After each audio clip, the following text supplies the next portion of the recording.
this thing I saw was much larger than the normal dogmen or werewolves.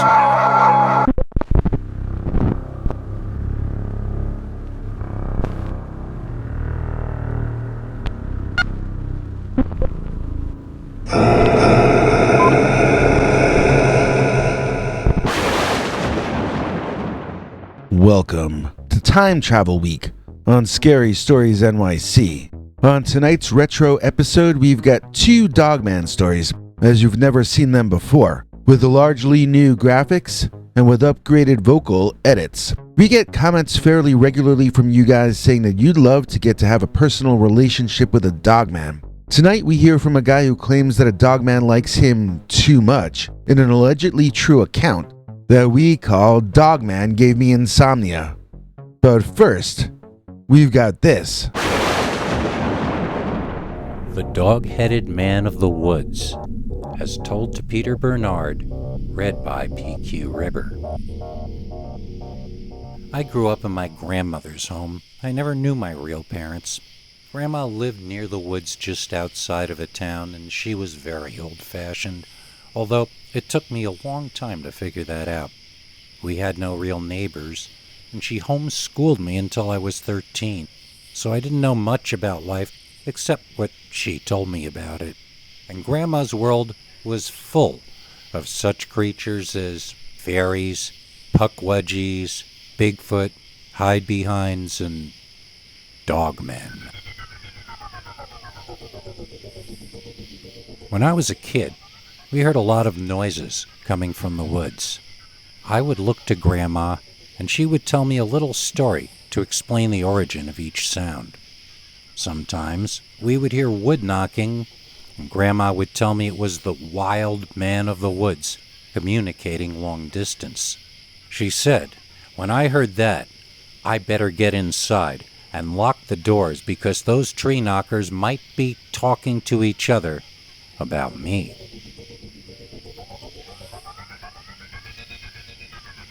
Sometimes we would hear a speech outside our windows at night, and I couldn't understand what was being said.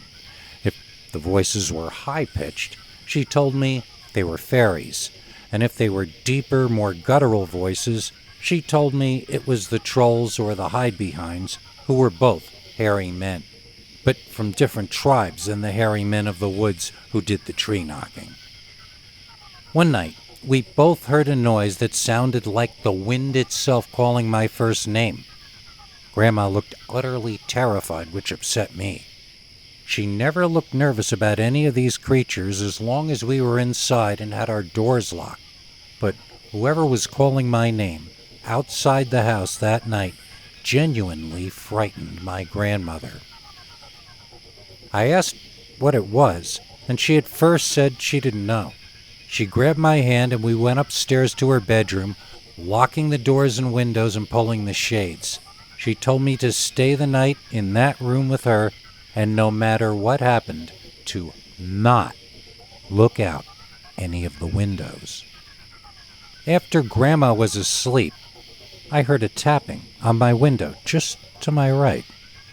This terrified me because that window was 25 feet off the ground.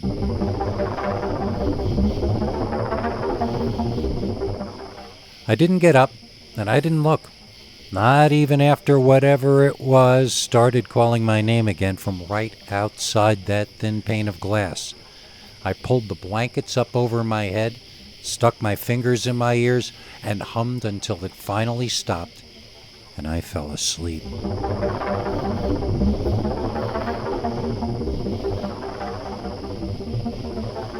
Over breakfast, Grandma told me that it might have been a puckwudgie, since they will lure you to your doom. It also might have been a skinwalker or evil magician from one of the native peoples. Might have been a ghost too, she said.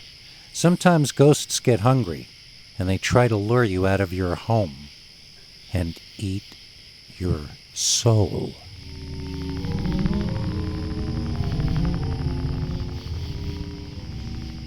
And again, maybe it was just a crazy stranger, I thought, but Grandma never mentioned that possibility. Everything in Grandma's world had a magical or supernatural explanation. And so, when we heard dogs howling in the night, they were only rarely coyotes or wolves. More often, they were the dog-headed man of the woods. She would never look frightened when we heard them, but she would lock the house up and we'd spend the rest of the evening upstairs on nights when the dog-headed men were on the hunt. Sometimes, on those nights, we heard horrible sounds that Grandma wouldn't explain to me.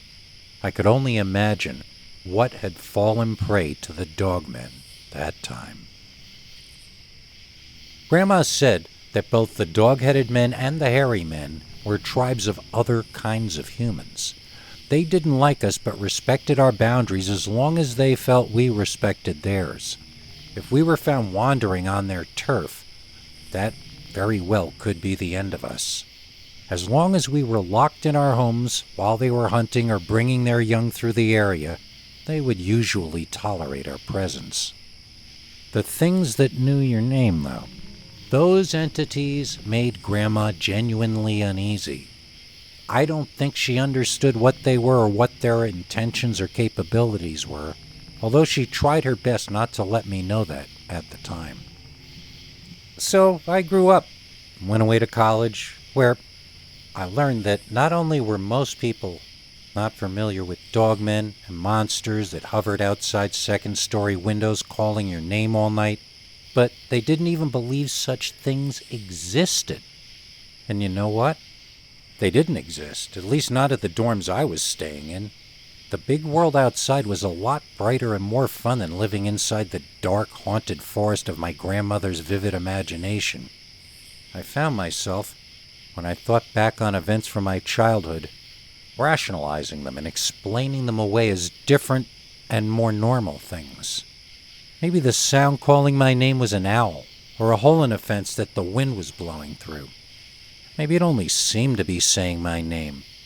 Maybe our imagination filled in the blanks. Maybe the tree knocks were natural branch breaks or trees tipping over in the wind. Maybe they were deer hitting their antlers on branches. Everything that had happened before high school now seemed a lot more mundane to me, and this made me glad at the time. It felt a lot less stressful to only have to figure out how to get along with the human species, and not to worry so much about Grandma's extended menagerie of intelligent hominids. So, Grandma died. She left the house to me.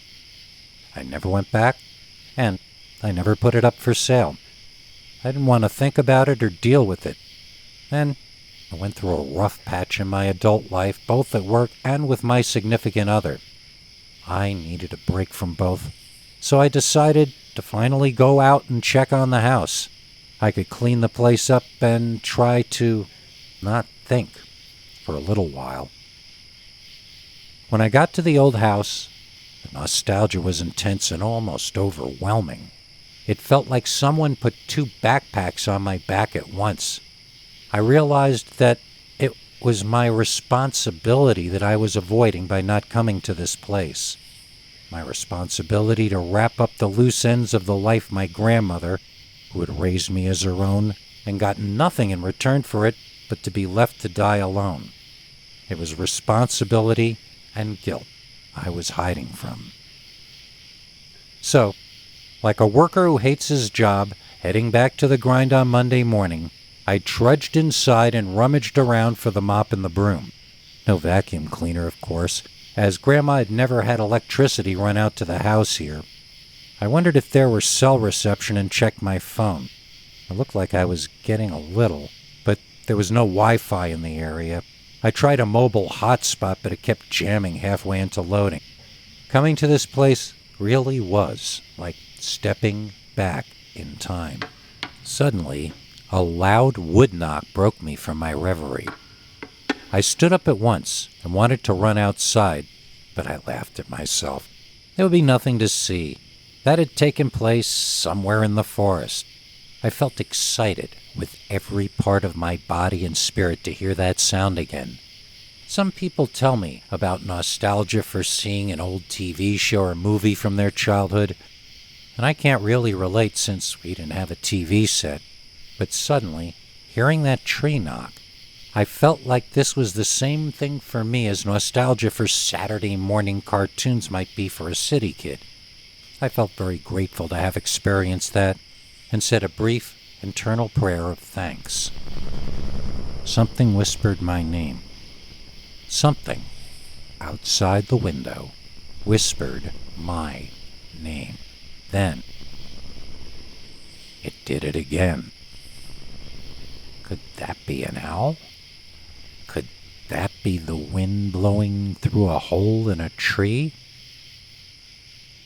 This only happened one time in my childhood, so why would it by chance happen a second time so many years later on the first night I came back to visit? I heard my name being whispered again. So I opened the window and looked out.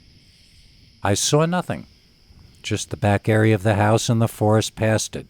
Still, this was my chance to find out what around here makes a sound so close to my name, a thing I'd been wondering about my entire life. So I got dressed quickly and ran downstairs and out the back. I just stood there and looked around. I could only hear a breeze. I couldn't hear any animals, and I couldn't hear any crickets. That was strange, not to hear crickets in the forest at night.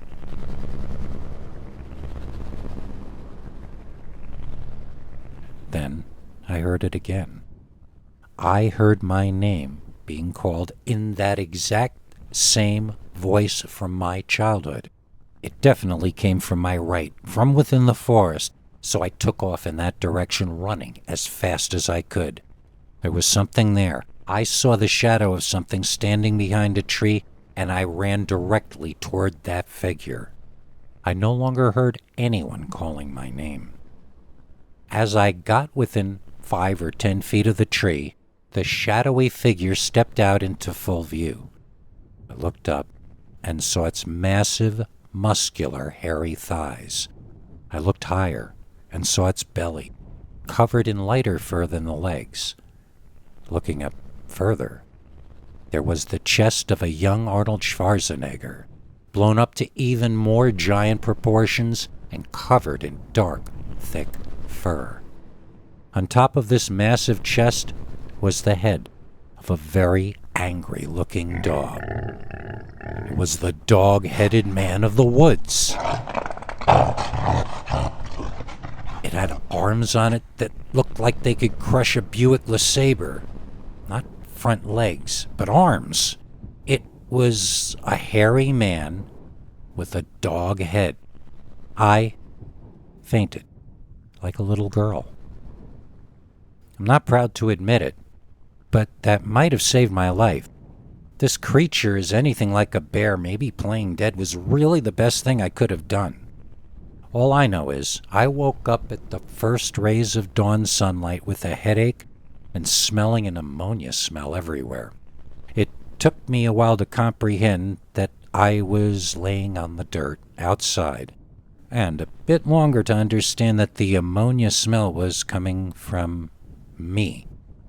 The memory of the dog-headed giant flooded back to me quickly, and I ran back inside the house immediately. I knew in my head that the creature must have left hours ago, but I found myself shaking all over as though the incident were still going on. This thing I saw was much larger than the normal description I've been finding online about dogmen or werewolves. This was like the Hulk in the recent Marvel Comics movies, whereas the normal Dogman report is more of a creature like the Lou Ferrigno version of the Hulk. This thing really seemed like a special effects creation more than a natural animal.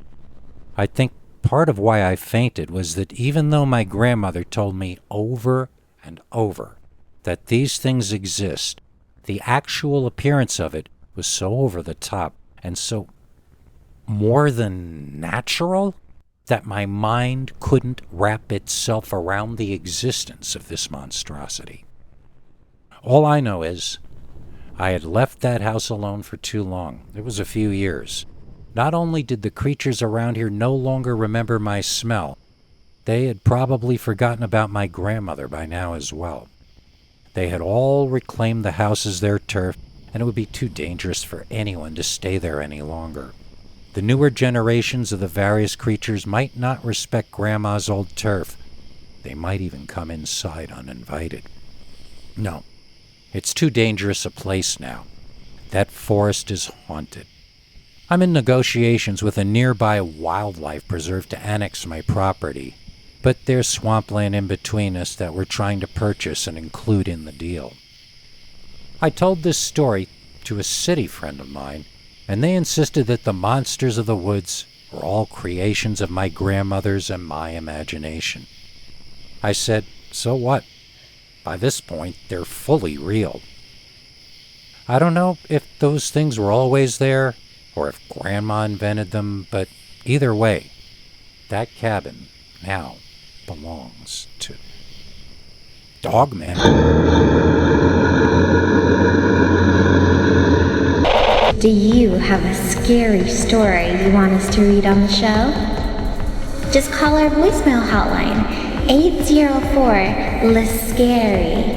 That's 804-537-2279. And now for something completely scary. Dogman gave me insomnia. I apologize in advance if some of what I say doesn't make sense. I haven't slept in 3 days, or 4 days maybe. I know I need to sleep, but when I do, I dream about that face. That demon dog face I saw at my window, and then I wake up screaming all over again. Ever since I've seen it, I can't get it out of my mind. I can't escape the face of the Dogman. It feels like as soon as I fall asleep, the dream begins again. I know it's not supposed to work like that, so maybe it isn't. Except it is. The Dogman is in the woods outside my house. When I sleep, I start to dream, and he tries to break in to kill me. Then I wake up, and usually there's nothing there. It was just a dream. One time, I woke up and the Dogman was there, his face in the window. He wasn't looking at me. He was looking around at the interior of my room like he was casing the joint. Maybe he was. I turned on the lights and foolishly blinded myself. By the time I could see clearly again, the Dogman was long gone. I don't know if he walked away or if he vanished. Was he really there, or merely a hypnagogic projection? The thing that started all this was not a dream, and not a hypnagogic projection at all. I was alone in my living room watching some comedy movie from the 80s or 90s, and a large figure just walked up to one of my living room windows, bent down, and peered in at me. It was a very tall, very dark figure, and when I saw its face, I screamed and stood up. This guy was wearing the ugliest and most terrifying looking Halloween mask I'd ever seen. It moved and writhed as though it were attached to an actual face, as though it were the face of an actual monster. I ran up to my bedroom like a small child. I had no weapons in the house. I got my old aluminum baseball bat out of my bedroom closet, and I slept with it that night, but it was a fitful sleep. The next night, I went upstairs at dusk. I didn't want to risk seeing the face again. The idea that this huge, monstrous thing was everywhere around me, that it had free reign while I was paying the rent just to be locked in my bedroom all night. I obsessed over these injustices. I seethed over the unfairness of it. But when I would start to get up the nerve to go downstairs, to claim my own house as my turf, I would hear him. Maybe I might hear him howl. Maybe I might hear him run past the house and hit it, then keep running on. I've put the house up for sale, but I can't move till it's sold. My own family won't take me in. They think I'm crazy. I just need some sleep. Do you know a safe place I can get some sleep? Do you know a place where I can stay? Do you know a place where I can get some sleep? I got all these emails about Fraggy. She changed up her membership, you see. So now she's multiple members. I forget if she's 4, 2, or 3. Please join me in thanking Fraggy Dendron, aka Megara, for upgrading herself to... I'm not sure how many memberships. YouTube wanted me to offer $25 and $50 memberships, but the page would get stuck when I would try to put it through. Fortunately for me, Fraggy is better at math than I am, so she or they have signed up a number of times. I don't even know how many. Then I think she at least used to be a channel member over here on YouTube as well. So Fraggy is right up there with Godzilla Tim, Kathy Barrickman, or even CS themselves. Their self? I don't know. What I'm trying to say is that with all the craziness going on in the world and on the internet, I'm not certain we would have made it this far without Fraggy's help. So thank you, Fraggy Dendron. And if you guys out there would like to help us stay online plus get secret uncensored episodes on Sundays, then listen to what our international TV spokesmongrel Henry Lee Dogman has to say next. Hank? Thanks, Biggie. And thanks to all of you for watching this far. If you liked it, please click like. If you'd like to see more of our work, please subscribe. And also click that bell icon if you'd like to be notified when we put out a new episode. To become an executive producer, you can donate to us through the thanks button under each of our videos or through our paypal.me/PeterBernard209 page. To receive cool perks like secret uncensored Dogman episodes far too wild to ever run on this channel, you can become a YouTube channel member by clicking the join button, or join our PayPal subscribers club at peterbernard.com. Joining either at the $3 a month level or above gets you access to our over 25 hours of secret uncensored Dogman stories available nowhere else. Do you have a scary story about Dogman or some other kind of high strangeness that happened to you? Let us know by emailing us at scarystoriesnyc@gmail.com or by leaving us a voicemail message at 804-LA-SCARY. You may need to call back on that one. It cuts off after I think 3 minutes. And if you don't want to do any of that stuff, thank you for simply watching to the end. Good night, and have a scary tomorrow.